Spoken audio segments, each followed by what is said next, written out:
बिस्मिल्लाहिर्रहमानिर्रहीम। अस्सलाम वालेकुम नाज़रीन, मेरा नाम कामरान नसीम बटालवी है और आप देख रहे हैं मेरा यूट्यूब चैनल का प्रोग्राम कामरान के मेहमान। आज के मेरे पहले मेहमान हैं एक नामवर शायर, आरजे और सहाफ़ी जनाब सईद वासिक साहब। आइए चलते हैं और उनसे कामरान साहब, बहुत मुबारक हो। आपने माशाल्लाह अच्छा यूट्यूब का स्टार्ट लिया और मेरी खुशनसीबी, आई एम रियली ऑनर्ड कि आपका सबसे पहला मेहमान मैं हूँ। बहुत शुक्रिया कि आपने अपना कीमती वक्त दिया।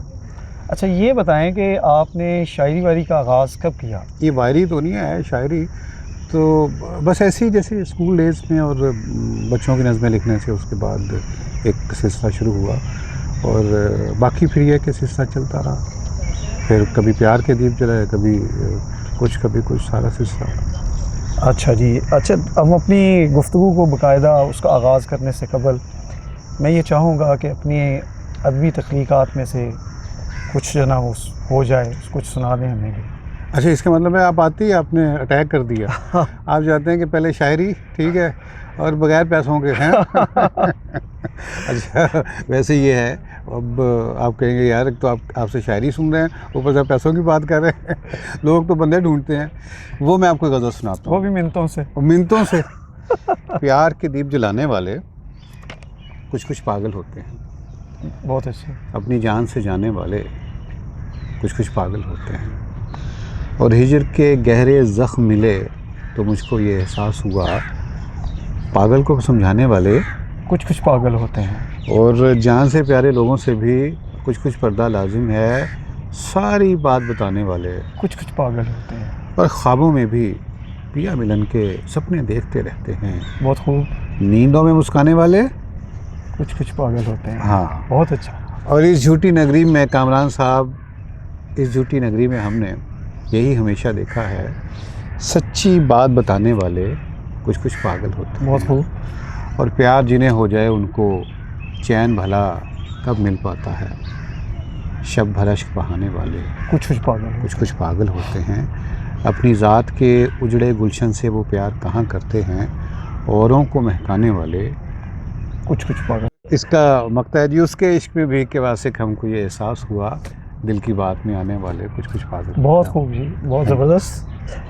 अच्छा सही साहब, चूँकि अदब के हवाले से ही बात हो रही है, मैं आपसे ये पूछना चाह रहा हूँ कि सोशल मीडिया जिसकी आजकल आज के दौर में यलगार हो चुकी है, उससे हमारे अदब को या मजमूई तौर पर वर्ल्ड वाइड जो है अदब को फ़रोग़ मिला है या उसको एक ख़तरा लाहक हो ये चुका है? आपका बहुत ही वैलिड और बड़ा अच्छा क्वेश्चन है और ये तकरीबन हर प्लेटफॉर्म पे ये डिस्कस होता है। मेरा ख्याल है इसका फ़ायदा भी, इसका नुकसान भी है। और जिसको थोड़ा बहुत शऊर है शायरी का, जी। जो चीज़ों को जानता है, उसको पता है कि अच्छी चीज़ हमने कहाँ से लेनी है, मिल जाती है आपके यूट्यूब चैनल्स पे, ठीक है। जिस तरह से आप कर रहे हैं। और मतलब कोई भी प्लेटफॉर्म है, उस पे आपको मेरे ख़्याल के मुताबिक अच्छी चीज़ें मिल जाती हैं। लेकिन यहाँ पे एक गुजारिश मैं करना चाहूँगा, और ये शायद ये चीज़ रिवाइव भी हो रही है, दुनिया में किताब का निमुल बदल कोई नहीं है। सोशल मीडिया कभी उसका निमुल बदल हो नहीं सकता। ठीक है। अच्छा, अपनी ज़िंदगी कोई सी दो नाकामियाँ या फेलियर बताएं। देखें, कामयाबी और नाकामी का आप कोई ना वो फिक्स कोई एक पैमाना नहीं होता कि आप कहें कि ये चीज़ आपने अच्छे घर बना लिया, आपने अच्छी गाड़ी ले ली, मतलब, या मैं ये समझता हूँ कि ये सारी चीज़ें जो मादियत के एतबार से आती हैं वो अपनी जगह पे बहुत अहमियत की हामिल हैं। लेकिन जैसे हम जिस जगह पे बैठे हैं, यकीन कीजिए कि मैं तो यहाँ भी आ जाऊँ तो मैं समझता हूँ कि मैं दुनिया का कामयाब तरीन इंसान हूँ। अल्लाह ताला ने हाथ पाँव दिए, अल्लाह ताला ने सेहत दी, ठीक है। तो बाकी जो एक अमूमी एक तासुर इस हवाले से वो है तो एक नहीं, बहुत सारी कामयाबियाँ, बहुत सारी नाकामियाँ हैं, और ज़िंदगी इन्हीं से जुड़ती है, इन्हीं से बनती है। ठीक है। अच्छा, सही सब, रोल मॉडल क्या है और आज की जनरेशन को हकीकी रोल मॉडल से कैसे मुतारफ़ करवाया जा सकता है? देखें, रोल मॉडल हर फील्ड के डिफरेंट होते हैं, ठीक है। आप सपोज़ आप यूट्यूब चैनल आपने शुरू किया, आपने किसी न किसी को देखा होगा, आप किसी और शोबे में से मुंसलिक हैं, तो बहुत से लोग होते हैं, लेकिन दुनिया में रोल मॉडल तो एक ही हस्ती है और वो है हज़रत मोहम्मद सल्लल्लाहु अलैहि वसल्लम की, ठीक है। और वो है बुनियादी तौर पे अखलाकियात की बात, ठीक है, मोरालिटी की बात, ज़िंदगी गुजारने की बात। तो फिर आपके पेरेंट्स, आपके माँ बाप आ जाते हैं, ठीक है, जो आपको ज़िंदगी का शऊर देते हैं, आपको उठना बैठना सिखाते हैं। तो ये मैं समझता हूँ कि और फिर प्रोफेशनल लाइफ में आपके बहुत सारे लोग आपकी ज़िंदगी में आते हैं, ठीक है, जैसा मैंने पहले अर्ज़ किया। जैसे आप मतलब मैं किसी का नाम नहीं लेना चाहूँगा और मैं किसी को मेंशन भी नहीं कर रहा हूँ, इसलिए कि मैं किसी की ज़रा सी बात से भी इम्प्रेस हो जाता हूँ। और मैं, आप रोल मॉडल कह लें उसको, या कह लें कि आप किसी से किस तरह और कितना मुतासिर हो जाते हैं। मैं नहीं होता तो बिल्कुल नहीं होता हूँ तो ज़रा सी बात से हो जाता हूँ। बहुत खूब।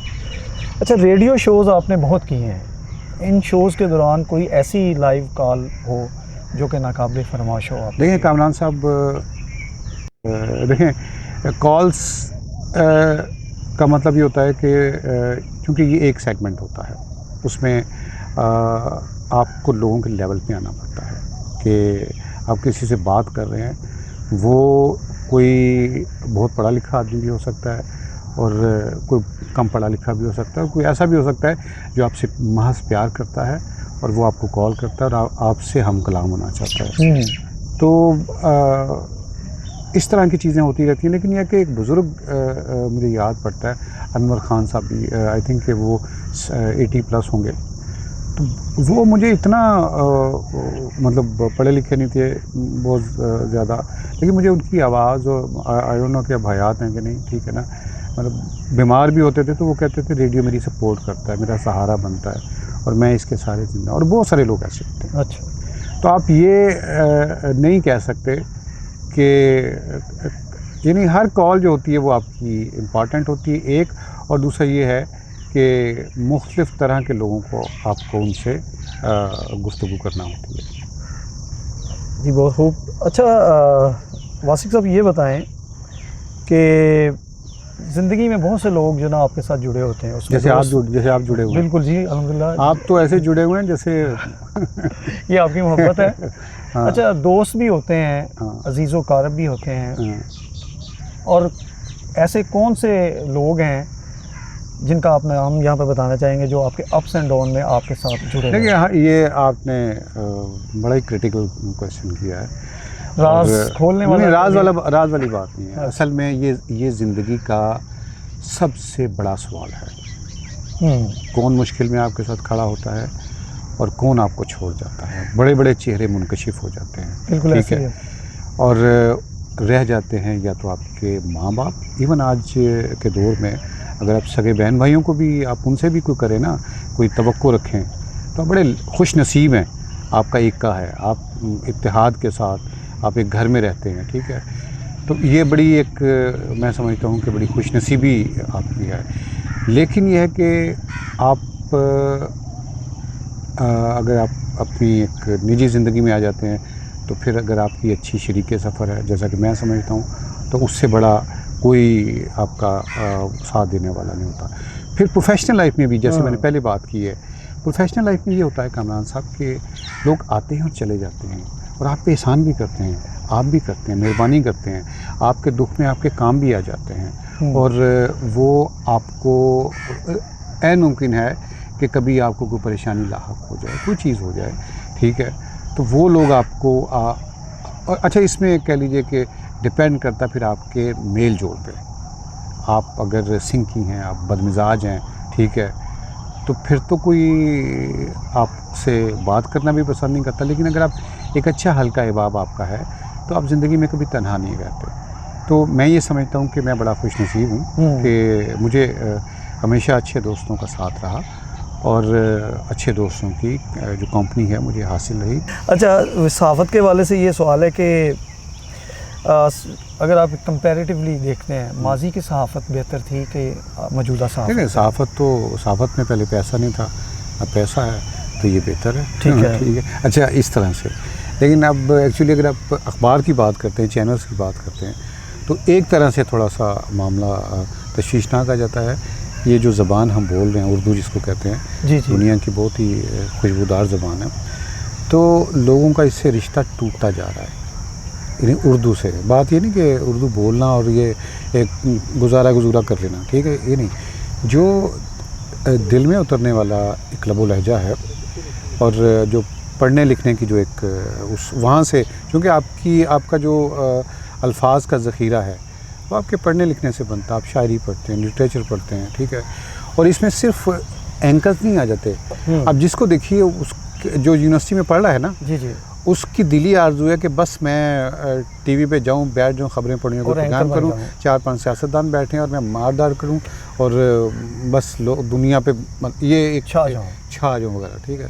तो ये एक फ़ेज़ है, गुजर जाएगा। असल चीज़ ये है जो अफसोसनाक है वो ये है कि लोगों ने ज़बान पढ़नी ख़त्म कर दी है, ज़बान से उनका रिश्ता, यानी कि अब ये कह सकते हैं कि उर्दू ज़बान को जो है एक ख़तरा लाहक है, या खतरा ही कह लीजिए। बस हम गुजारिश कर सकते हैं टीचर्स को, पेरेंट्स को, अपने बच्चों को कि यार आप अंग्रेज़ी भी पढ़ें, ना आप अंग्रेज़ी करें ना उर्दू करें, ऐसा नहीं होना चाहिए।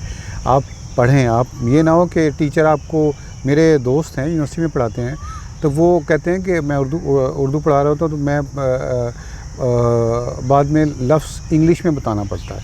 वैसे हम लोग जो टार्ट स्कूलों से पढ़ के आए, ठीक है, और 6ठी तक हमने इंग्लिश का नामो निशान भी नहीं था, ठीक है।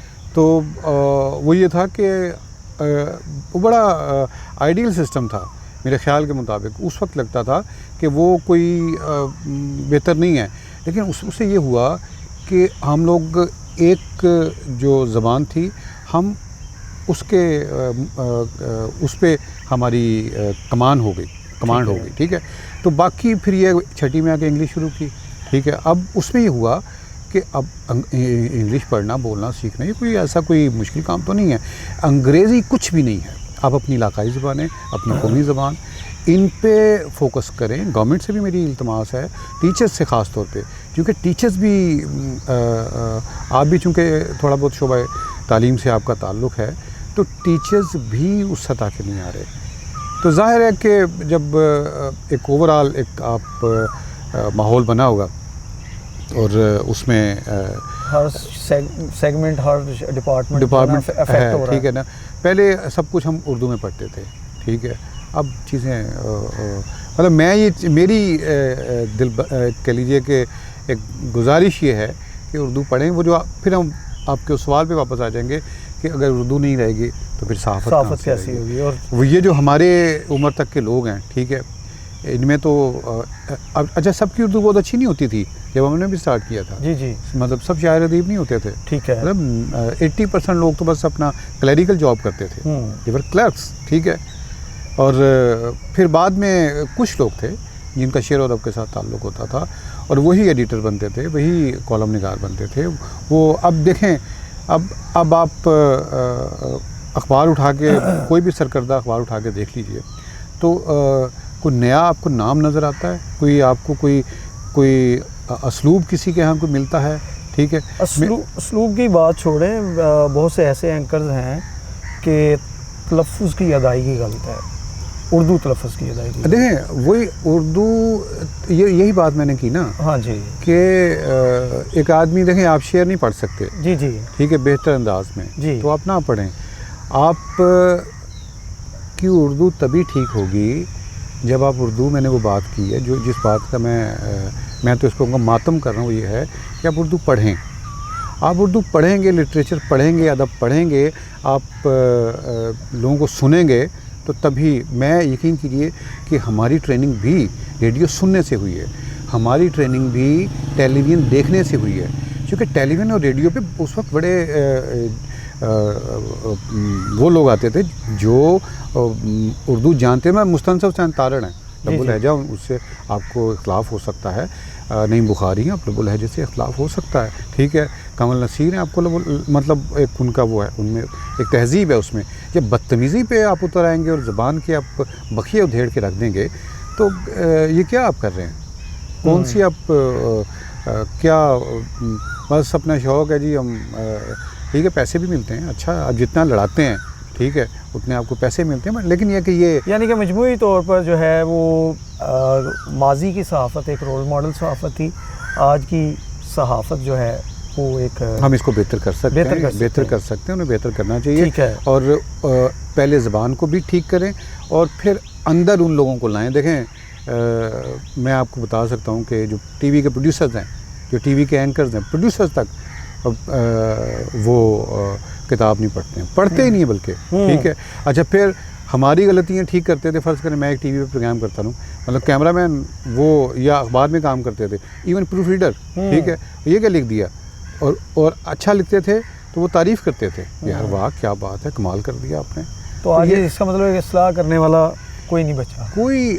फिर दूसरा, मैं फ़र्ज़ कीजिए कि मैं कहता हूँ कि कामरान साहब आप गलत लिख रहे हैं, गलत बोल रहे हैं, आपने फ़लाना लफ्ज़ जो है उसकी अदायगी नहीं, अदाई ठीक नहीं की। ठीक है, अब अदायगी बोलते हैं। ठीक है। आपने, अब मैं अदाई लिखूँगा, बोलूँगा, पढ़ूँगा तो लोग यार ये इसको उर्दू आती ही नहीं है। मैंने यकीन कीजिए ये लफ्ज़ मैंने बातों बातों में ऐसे ही जिक्र छिड़ गया। अशफाक़ साहब का प्रोग्राम मैं देख रहा था पाकिस्तान टेलीविज़न पे, तो ये लफ्ज़ उन्होंने बोला, मैं यानी अभी कुछ दिन पहले की बात है।